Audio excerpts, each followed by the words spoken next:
मैंने पिछले वीडियो में देखा था टू सम प्रॉब्लम का नाइव अप्रोच।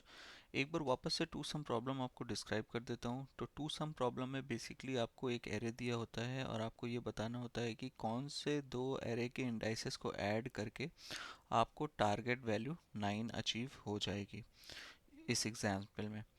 तो यहाँ पे अगर आप देखेंगे तो 2,7 ये दो वैल्यूज़ हैं जिनको ऐड करने पे 9 अटेन होता है। सिमिलरली हम एग्जाम्पल 2 देखेंगे जिसमें लिखा हुआ है 3,2,4 और टारगेट वैल्यू है हमारी 6। तो इसमें आप क्या करोगे कि आपको ये बताना है कि कौन से दो इंडाइसेस को ऐड करके टारगेट वैल्यू 6 मिल रही है।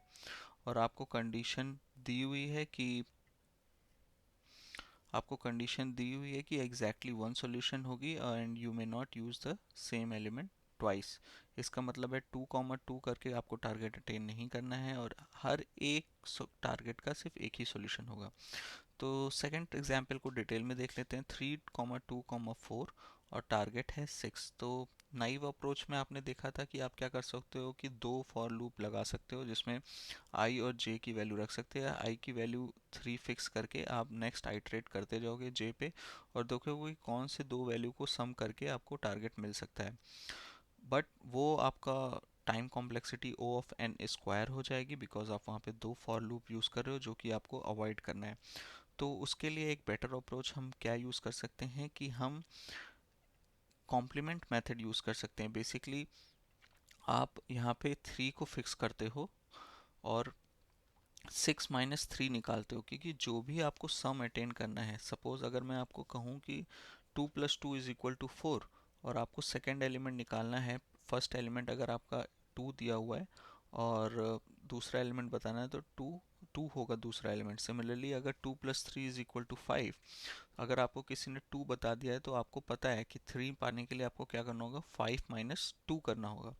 तो यही हम अप्रोच यहाँ पे भी यूज़ कर रहे हैं जिसमें आप क्या करोगे, 6 - 3 करोगे और देखोगे कि क्या कॉम्प्लीमेंट है। 6 - 3 करोगे तो आपको कॉम्प्लीमेंट मिलेगा 3। तो क्या आप चेक कर लो कि क्या वो 3 मेरा इस पूरे एरे में कहीं पे प्रेजेंट है। अगर प्रेजेंट है तो ठीक है, वो आंसर हो जाएगा। अगर नहीं प्रेजेंट है तो आप आगे बढ़ोगे।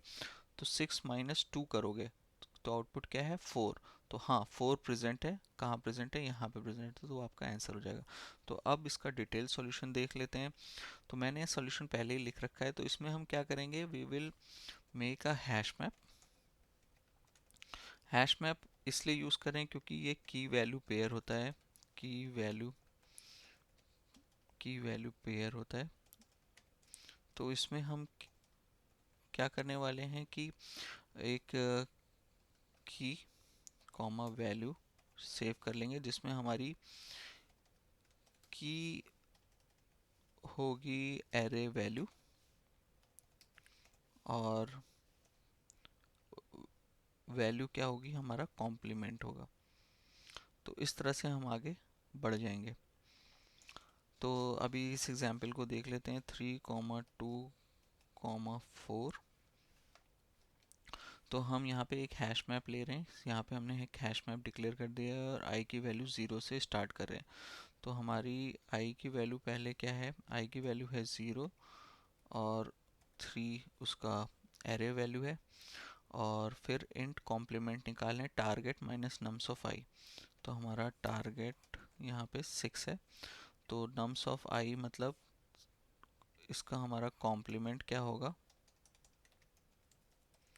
इसका कॉम्प्लीमेंट होगा 6 - 3 = 3। तो ये हमारा कॉम्प्लीमेंट हो गया। तो if num map dot contains complement, क्या हमारे नम मैप में कोई कॉम्प्लीमेंट 3 प्रेजेंट है। तो यहाँ पे अभी हमारा हैश मैप ही में कोई भी वैल्यू नहीं गई है और यहाँ पे कुछ भी इनपुट नहीं है, तो हमारा ये लूप आगे नहीं जाएगा। एल्स वो क्या करेगा, नम मैप में वो वैल्यू पुट कर देगा। तो नम मैप में अगर वो वैल्यू पुट करेगा तो हमारा हैश मैप बना लेते हैं। हैश मैप में पहली एंट्री क्या होगी, नम्स ऑफ आई। तो हमारी नम्स ऑफ आई मतलब नम्स ऑफ आई की वैल्यू क्या है, 0 पे क्या है, 3। तो यहाँ पे 3 कॉमा और आई की वैल्यू क्या है, हमारी आई की वैल्यू है 0। तो पहली एंट्री हमारी 3, 0 हो गई। सेकेंड एंट्री क्या होगी, इसी तरह हमारी आई की लूप आगे बढ़ेगी, आई की वैल्यू प्लस प्लस होगी और आई इज इक्वल टू 1। अब हमारा आई इज इक्वल टू हो गया 1 और इसकी वैल्यू क्या है 2, तो कॉम्प्लीमेंट निकालेंगे 6 माइनस 2 इज इक्वल टू 4। तो अब हम देख रहे हैं कि क्या if num map dot contains complement, तो कॉम्प्लीमेंट यहाँ पे है 4, तो बट यहाँ पे हमारा 4 की कोई एंट्री नहीं है, 3 की ही एंट्री है, तो हम ये भी जाके नम मैप में डाल देंगे। तो हमारा नम मैप में दूसरी वैल्यू क्या होगी, norms of I. So norms of I होगी हमारी दूसरी वैल्यू, तो नम्स ऑफ आई है 2 कॉमा 1, क्योंकि 1 क्या है, 1 आई की वैल्यू है। सिमिलरली अब हम आई की वैल्यू वापस से आगे बढ़ेगा और आई की वैल्यू हो जाएगी 2 और इसकी आउटपुट होगी 4, तो कॉम्प्लीमेंट क्या होगा 6 minus 4 is equal to 2।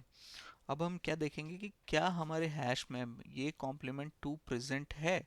If num map dot contains की यही देखता है कि क्या जो भी वैल्यू मैं यहाँ पे पास कर रहा हूँ वो मेरे हैश मैप में प्रेजेंट है कि नहीं है। तो यहाँ पे वो वैल्यू एज अ 2 प्रेजेंट है, so since it is present तो यहाँ पे ये कोड चलेगा। रिटर्न क्या करेगा, रिटर्न करेगा नम मैप डॉट गेट। तो गेट का क्या मतलब है कि वो वैल्यू निकालेगा उस वैल्यू को कि बताओ ये की है मेरी जो मैं पास कर रहा हूँ कॉम्प्लीमेंट 2, तो इसका वैल्यू पेयर क्या है।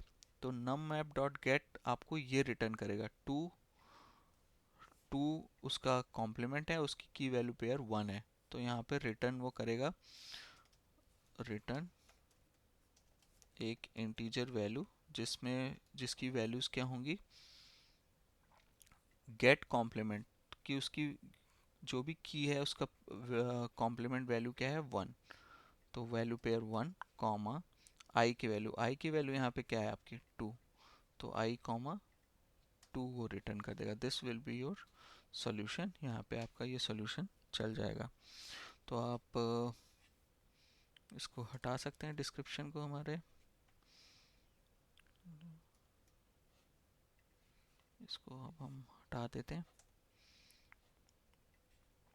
थोड़ा क्लीन कर लेते हैं। और अब ये एक सॉल्यूशन आप एक बार देख लो, हमने कुछ नहीं किया है, हमने पहले एक हैश मैप क्रिएट किया है, उसके बाद आई की वैल्यू को आइट्रेट कर रहे हैं, कॉम्प्लीमेंट निकाला है, कॉम्प्लीमेंट को हमने एज अ की वैल्यू पेयर हैश मैप में स्टोर कर दिया है, और हम बता रहे हैं कि अगर ये मेरा कॉम्प्लीमेंट है जिसको जो मेरा एरे में प्रेजेंट है तो उसकी इंडाइसेस वैल्यू मेरी आई है, तो हम वही उस तरह से रिटर्न कर दे रहे हैं। तो यहाँ पे हम ये रिटर्न कर देंगे। इन केस अगर कोई भी वैल्यू नहीं मिला तो वो रिटर्न एक सिंपल ब्लैंक एरे रिटर्न कर देगा, जो कि एज पर द डिमांड है हम इस सॉल्यूशन को सबमिट कर सकते हैं, और ये सॉल्यूशन हमारा सबमिट हो जाएगा with very good result. So this is the solution guys, you can have a view, और आपको अच्छा लगे तो लाइक करें। थैंक्स।